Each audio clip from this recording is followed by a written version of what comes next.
What's going on, Buff Nation? Welcome back to another video. This show is brought to you by BetUS. Happy to have you here. What a day one of college football with Georgia Tech taking down the Noles. I got to tell you, I had a good day.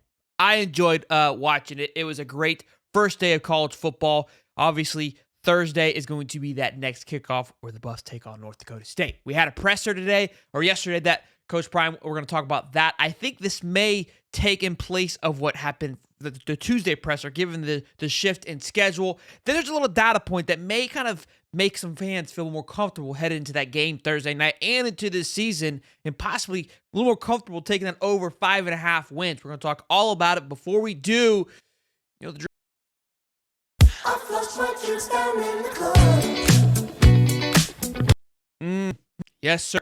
Happy to have all of you here. Good to see you. So, we had Coach Prime talk yesterday, go over a few different things. One of the things he did speak about was in preparation for North Dakota State. Somebody goes, how do you get hyped up for that? We're going to talk about that in just a moment. Before we do that, though, we're going to talk about the defensive line. They talked about North Dakota State and what the kind of offense they bring. Power O, run it down your throat, smash it. How do you plan to handle that? They asked Coach Prime. Obviously, the trenches being a concern last year. And here's what Coach Prime had to say.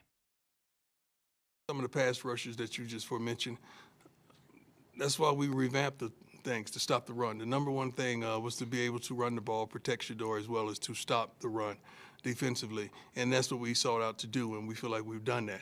We don't know how it's going to play out. We think we know how it's going to play out, but don't underestimate the depth that we have at those positions. You never know from practice to practice who's going to start. We have two phenomenal defensive line coaches, and you're throwing Coach Dancy with the rush ends, and you got three phenomenal guys with a wealth of knowledge as well as experience. So I'm excited about what I've seen in practice. I'm excited about what I feel like we're going to see next Thursday, because right now these guys are tired of hitting each other. They want to hit some other colors right now. So we would talk about it all offseason, this new revamped defensive line, what it brings to the table, and we're going to kind of back up that depth comment here in just a moment. We're going to get into the data point of what the talent is on this football team. You've heard me say, you've heard us talk about it, we've seen the different players, but how does it all come together, right? Let's take it outside of the opinion, let's put some numbers behind it. That's always an important way to do, which we will, but I think he's 100% right. Look, and I love it. We've talked about it all offseason too. Coach Prime himself saying this offseason we were able to go back, we had the cupboard somewhat filled, but now I'm picking pieces. I'm picking different spices on what we need, what we're trying to accomplish. We know where the issues were. We're not blind. You guys told us every single week what we were needing, what we were missing, and we went out there and got it. Again, North Dakota State, 17-time champion in the FCS. These aren't no slouches, okay? They're right at the crim top of the FCC or FCS. So that's where these are coming from, right? So then they asked him, how do you get hyped up for this kind of game? Like, how do you remind your players that these guys are 17-time national champions, that they've put Trey Lance into the NFL, they put Carson Wentz into the NFL. Like, they've had some talent there. You can't just sleep on them. And I think his answer was exceptional, because it could be like, what do you mean? This is football. It's day one. But what he says here is perfect, and I love it. Take a listen. Yeah, when you're playing an FCS team, is it easier to get everyone's on board when you say, hey, they've won 17 national titles, and you show them the film and they look more like maybe? No, I don't think that encourages them. I think, who we are encourages them. Everybody knows, everybody want to beat us, and we want to beat everybody. So that encourages them tremendously. They know they're on national television. They know the world is watching. I think we had 4, 5, maybe 5 scouts out there today, scouts out there every day watching practices. They see that kind of stuff. So regardless of who you place on the roster, not the roster, the schedule, these guys want it. I love that mindset. Let me go back here real quick before we dive into that. But I do love that mindset of, look, you have to have the mindset of, like, it doesn't really matter who's on the other side of the football field. I'm playing for a bigger picture. I'm playing for the guys next to me. I'm playing for my future. I'm playing for so much more than just the fact that, oh, this is supposed to be a cupcake game or should be a bypass. These names, these cupcakes, overlooking games, that comes from the media, right? In college football especially, upsets happen all the time. Like, you would think at this point that the mindset of, like, oh, this is going to be a breeze. No, any given week, any given Saturday, a team can march into your house and take you off your throne. So you have to go in and approach every single game with that same mentality. Week one, prime time, like he said. All eyeballs are on you. It's bigger than that. You're playing for yourself, your value, what you want to do for the next level. This is where it starts. I don't care if we're playing against Pee Wee or, football. We're obliterating these cats. That's the mindset that needs to be. So it was refreshing to hear that again. I love it. I assumed that was going to be the response, but it was good stuff. Let's talk about the next step here, though, where the talent lies on the football field, where I think, we've been talking about it, but it may excite some of you, or maybe like, hey, this team might be a little better off than what people are giving them credit for. And I'll get into thoughts here. But of course, this show is brought to you. FCS team, is it easier to get everyone's on board when? Excuse me. Of course, this show is brought to you by BetUS. And I wanted to bring this up because we've got the money line here over 5.5 wins. And when I went and looked at this data, you look at how the rest of the Big 12 matches up, which we're going to get into, makes me feel even more confident to throw 25 bones down on the over 5.5 wins for Colorado. Again, when you use the link in the description with BetUS, for your first 3 deposits, you get back 125% up to $2,000 when you make that deposit. So be sure to check out that link below. That we're going to be powered by BetUS all season long. Take the over 5.5, boys. Only pays out $18, so it's going to be a sweat if you only put 25. It could be, that's more of like a $100 bet probably, to be honest with you. But I got a lot of betting all season long that we got to be gambling with. So I can't be throwing out everything right off the rip. So that's what we're going to rock with today. But let's talk about it. Why the confidence? So why are we laying the bet down now today? The talent composite was dropped by 247. Colorado sits 31st in talent composition, which means the talent on their football team ranks them 31st in the entire country. Like, that ain't too bad. And you know what? It ain't. Speaking of, Georgia Tech ranks 43rd.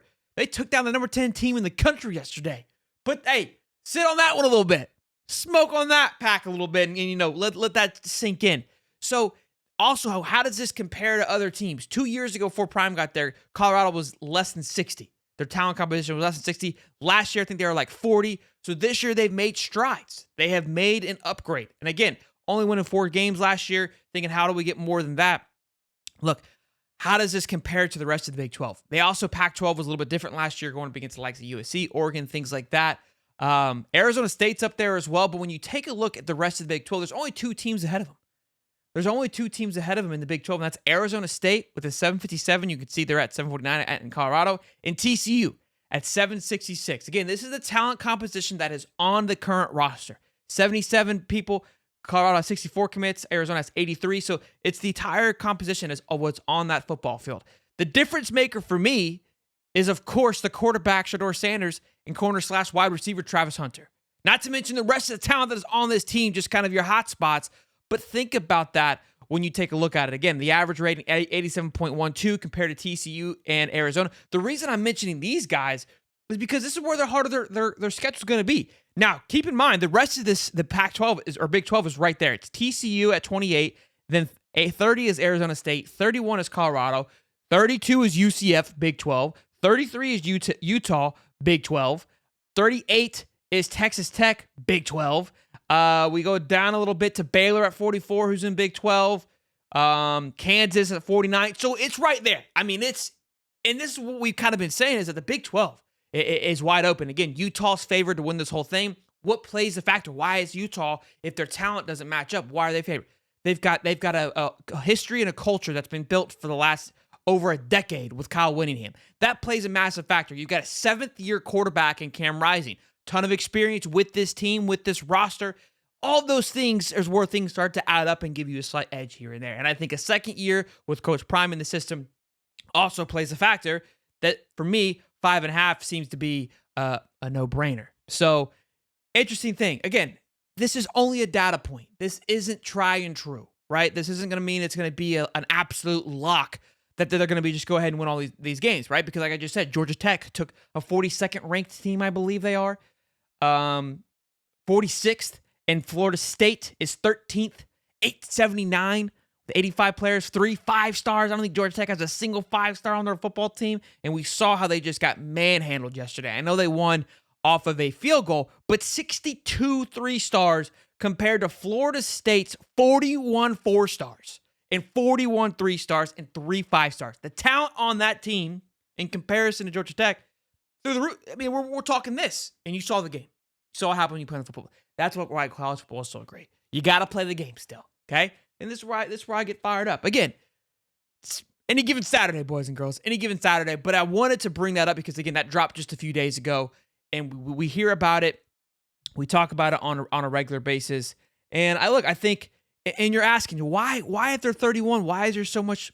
Look, it's the same thing. You look at other teams that are up there. Let's take a look at USC's got a 15th ranked composite. You know, they're not really highly favored. A lot of it has to do with coaching staff, how they trust in coaching, and how they're going to handle that. So, you know, no one has their answers on how these things are ever going to play out, but we will see. Take that information and do with what you will.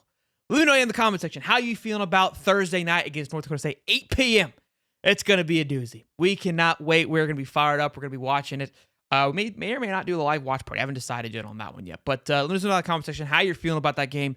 It's going to be the real, true kickoff. I mean, yesterday was a kickoff, but like we get into that week one, right? It's that kickoff into week one. So leave a comment down below. Smash the like button, subscribe. As always, this show is brought to you by BetUS. And I'll see you guys in the next one.